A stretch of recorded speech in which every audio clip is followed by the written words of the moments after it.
Tous. qui est une monnaie locale C'est ça, en Île-de-France. Donc on est en plein dedans. c'est ici. C'est à peu près voilà, c'est à peu près la monnaie qui va remplir le Grand Palais. Mais là, pour le coup, elle part sur des postulats différents du Bitcoin à maints égards, notamment le fait qu'elle est non spéculative. C'est bien ça? Tout à fait. Complètement locale et complètement transparente. Pourquoi avoir décidé de créer une monnaie en plus au sein de l'Île-de-France alors qu'on se sert tous de l'euro? Et pourquoi pas. Et ben, j'ai ramené en fait non pas mon porte-monnaie, mais mon porte-richesse avec différents billets de banque que je vais vous faire passer. Alors, ce sont des billets de banque citoyennes, puisque ce sont des monnaies citoyennes. Et vous allez découvrir qu'en fait, il y a déjà 5000 monnaies complémentaires dans le monde. Donc, il y a le Bitcoin qui est connu sur Internet et qu'on connaît maintenant de plus en plus, qui est garanti par un réseau numérique, qui est codé, encrypté par des ordinateurs. Et il y a des monnaies complémentaires qui sont faites par des citoyens, par des entreprises ou par des collectivités. Il y a des monnaies qui sont sociales, où on va valoriser le temps. C'est ce qu'on appelle des banques du temps ou des systèmes d'échange locaux. Il y a des monnaies qui sont plutôt environnementales, où on va valoriser des éco-gestes ou des comportements vertueux. Donc si quelqu'un recycle ses déchets, on va lui donner des points qu'il va pouvoir ensuite utiliser pour avoir des places de cinéma ou des choses comme ça. Il y a des monnaies qui sont plutôt économiques, où là, on va valoriser les échanges économiques et on va donner du crédit à des entreprises, à des associations. Au niveau local, la grande différence, c'est qu'on va donner du crédit sans intérêt. Par rapport aux banques où on donne du crédit avec intérêt, là, on crée la monnaie et on crée du crédit sans intérêt. Je vous fais juste un petit point de rappel. Les intérêts étaient interdits dans toutes les religions. Prêter de l'argent avec intérêt, c'est ce qu'on appelait l'usure. C'est encore interdit aujourd'hui dans l'islam et dans la finance islamique. C'est fait sans intérêt. Et donc, c'est de revenir à la base du crédit, à la base de l'échange et de la création monétaire, en retirant la notion d'intérêt, qui est un investissement sur le futur et qui fait travailler l'argent, et qui, comme on le voit parfois dans notre société, a pris un petit peu le dessus sur l'humain et sur l'environnement. Donc aujourd'hui, osons la révolution. En route, on peut faire ça très tranquillement, c'est de redéfinir finalement c'est quoi la monnaie, c'est quoi la richesse, à quelles conditions on va créer de la monnaie.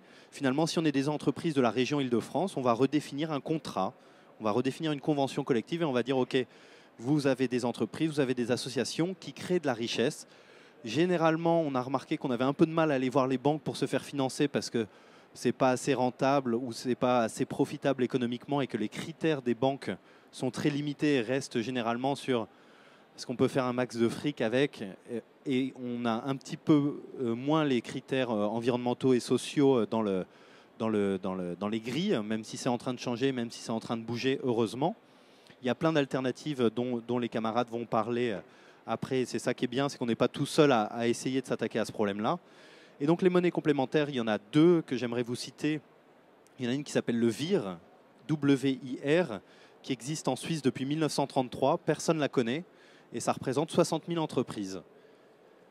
60 000 entreprises qui, depuis 1933, font des échanges entre elles. Ça représente à peu près 2 milliards de volume de VIR. Un VIR vaut un franc suisse. Et donc, c'est une monnaie qu'ils ont en interne, qui est valable que en Suisse, que dans ces entreprises. Donc, 60 000 entreprises, c'est une entreprise sur 5. Et donc, quand le volume du franc suisse baisse, quand la force du franc suisse baisse, les échanges en VIR augmentent. C'est vraiment, ils ont un plan B si l'économie principale, si la monnaie principale se casse la gueule ou faiblit, ils ont une deuxième jambe qui leur permet de compenser les échanges. Donc 1934, pourquoi? Parce qu'on est en pleine Grande Dépression, que les économies, les entrepreneurs suisses se réunissent et puis disent, bon, ben, tu as encore tes entreprises, tu as encore tes salariés, toi tu as encore ta maison de presse, moi j'ai encore mes richesses, mais on n'a plus les bouts de papier là pour faire les échanges parce que les banques coupent le crédit, il n'y a plus de liquidité, il n'y a plus de confiance, etc. Pourtant, les richesses réelles, on les a encore. Donc on va faire un système entre nous. VIR, ça veut dire nous en allemand. Et donc ils prennent un bout de papier, ils prennent un crayon et puis ils disent ok, bah alors je te vends oui demain et puis ça va faire plus 12 pour moi et moins 12 pour toi. Et il n'y a pas d'intérêt, il n'y a pas d'agio, c'est juste des comptes avec du positif et du négatif. C'est ce qu'on appelle un crédit mutuel. Ça fait 60 ans qu'ils font ça, 80 ans qu'ils font ça, et on dit que ça fait partie du secret de la stabilité suisse parce que ça leur permet d'avoir un plan B quand le volume du franc suisse diminue. Un deuxième exemple que j'aimerais prendre, c'est Sardex.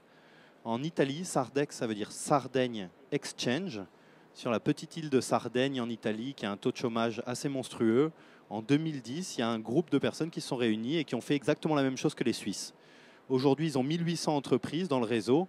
Ils ont 3 millions de Sardex qui circulent, qui sont garantis par 22 millions de produits et de services, les richesses réelles des entreprises. Et donc, ils ont relancé des échanges, ils ont remis de la confiance, ils ont recréé un réseau d'entreprises qui font des échanges entre elles en euros et en Sardex. Le Sardex n'a pas vocation à remplacer l'euro, comme le VIR n'a pas vocation à remplacer l'euro, mais ça apporte un complément et une autre façon de faire les échanges. Simba, c'est, je ne veux pas dire un copier-coller, mais on part vraiment sur les mêmes mécanismes. C'est-à-dire la monnaie est créée sans intérêt, elle est garantie par les biens et les produits qu'on a tous dans le réseau, qui sont les richesses réelles. C'est une coopérative, donc ça veut dire que c'est nous qui définissons ensemble les règles. Est-ce qu'on est obligé de faire les échanges 100% en Simba? Est-ce que c'est 30% des échanges, si on fait un échange où je paye 30% en Simba et 70% en euros? Ça fait partie des choses qu'il faut définir. Et puis ensuite, c'est une plateforme. Donc c'est comme eBay ou Le Bon Coin, c'est une plateforme dans laquelle on va pouvoir voir l'annuaire des prestations qu'on a dans la région Île-de-France. Ça permet aussi de relocaliser les échanges et puis de recréer cette confiance de qui sont mes voisins et avec qui j'échange, plutôt que d'acheter avec la Pologne, avec la Chine, et à chaque fois de passer avec des coûts plus bas où on perd toute la... On est dans Osons la France, donc toute la régionalisation et toute la localisation. Le but n'est pas d'aller contre la mondialisation, mais de refaire des liens ici et de reprendre conscience et connaissance de qui sont les acteurs de notre région. Le projet est soutenu par la région Île-de-France. On a 1 an d'existence et on est en train de réunir et des sociétaires citoyens et des sociétaires entreprises et des sociétaires collectivités au capital de la coopérative. On est 66 aujourd'hui et en même temps des entreprises qui représentent, il y a une entreprise qui s'appelle Le Marché Citoyen par exemple, qui représente 4000 entreprises, commerce bio, éthique et du développement durable. Donc le but c'est vraiment de réunir ces personnes et de se poser les questions. Si la monnaie n'est plus garantie en or, vous savez que c'est plus garanti en or depuis 1971, ben, en quoi elle est garantie vraiment? Et quand on est dans cette crise de la confiance où ça a été dit, on a une crise de confiance envers les banques d'un côté et l'autre envers qui il y a une crise de confiance assez forte sont les politiques. Ben, comment nous on peut refaire un système dans lequel on redéfinit ce contrat social et ses règles? Il y a un site qui s'appelle Simba, SYMBA.co, Simba avec un Y parce que c'est la symbiose. Donc comment on fait pour passer de la compétition, d'une économie de compétition à une économie de coopération? Vous pouvez devenir sociétaire. Et puis on a des soirées régulièrement. On en a une lundi soir, on en a une jeudi soir. Je ne comprenais pas parce que je voyais les échanges de pognon qui étaient en train de se faire au grand jour. Donc c'est bien la preuve que cette monnaie circule facilement. Il faut peut-être dire un mot du fait que le point CO, c'est aussi pour collaboration, parce que juste après cette séquence sur la révolution des banques, il va y avoir la révolution collaborative. Tu aurais aussi pu y avoir ta place. Après, avec Oui Demain, on a décidé de te mettre ici parce que ton outil est financier, mais l'économie collaborative, c'est quand même ton truc, non? Oui, on est très... Et vous êtes une coopérative. Et on est une coopérative, tout à fait. Et c'est ça, pour moi, la question, c'est de se reposer ces questions ensemble. C'est vraiment une prise de conscience et citoyenne et politique, sans aller dans la grande politique. Moi, j'ai fait une école de commerce et j'ai un peu culpabilisé parce qu'on m'a dit, mais l'école de commerce, etc. Et en fait, le commerce, c'est l'échange. Et l'échange est vertueux et l'échange, c'est la richesse. C'est vraiment de pouvoir faire des échanges les uns avec les autres. Donc, de démystifier le business et le vilain commerce, comme la vilaine finance et la virtualisation de l'économie, et de revenir aux fondamentaux. Et j'aime bien pour ça regarder que ce soit la finance islamique ou les religions à l'origine qui nous remettent dans un spectre historique qui est, c'est pas nouveau, la monnaie. Il y a Aristote qui a écrit des choses sur la monnaie, et quand on prend l'histoire de la monnaie, on se questionne finalement sur des fondamentaux de notre société. Il y a un autre monsieur, et c'est peut-être une dernière citation, qui a écrit 5000 ans de dette. Il s'appelle David Graeber, il est anthropologue. Et il y a quelque chose qui est intéressant qu'il a fait, qu'il a démystifié, c'est qu'il a dit Adam Smith nous dit que la monnaie est venue après le troc pour fluidifier les échanges, et il dit c'est une fable, c'est un mythe, ce n'est pas la réalité.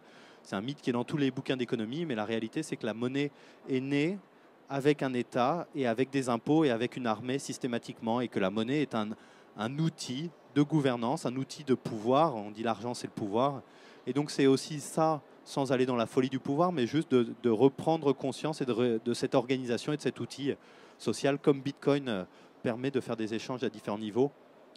Simba est une aventure parmi plein d'autres et elle a la particularité d'être, pour nous les Français, pour nous la région Île-de-France, etc. Et c'est pas chauvin au sens vive la région Île-de-France, il y en a d'autres qui le font, mais c'est pour être et relié dans notre région et avec le reste du monde. Merci beaucoup Étienne. Je vais te laisser récupérer ton argent qui circule quelque part. Ce que tu dis